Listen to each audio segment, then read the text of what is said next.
প্রধান উপদেষ্টার প্রেস সচিব শফিকুল আলম বলেছেন, মালয়েশিয়ায় শ্রমিকরা যেসব সামাজিক সুরক্ষা সুবিধা পায়, বাংলাদেশি শ্রমিকরা এখন থেকে একই সুবিধা সেই দেশ থেকে পাবেন।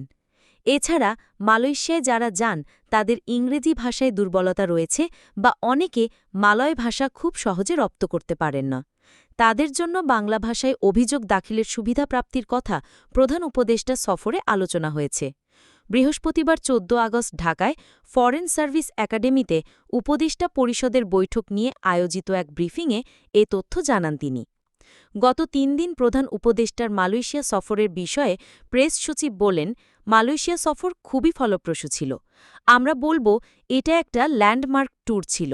এর ফলে বাংলাদেশের সঙ্গে মালয়েশিয়ার যে সুসম্পর্ক ছিল সেটি আরও শক্তিশালী হয়েছে। মালয়েশিয়ার প্রধানমন্ত্রীর সঙ্গে শ্রমিক কল্যাণ নিয়ে কথা হয়েছে। এটা নিয়ে আমাদের কিছু অগ্রগতি ছিল। মালয়েশিয়া যারা অবৈধ বা কাগজপত্রবিহীন শ্রমিক আছেন তাদের বৈধ করার বিষয়ে প্রবাসী কল্যাণ উপদেষ্টা বৈঠকে জানিয়েছেন। এছাড়া আমাদের পক্ষ থেকে মালয়েশিয়ায় নিরাপত্তারক্ষী এবং কেয়ারগিভার নিয়োগের কথা বলা হয়েছে। আমরা আশা করছি এই বিষয়ে সামনে অগ্রগতি দেখব।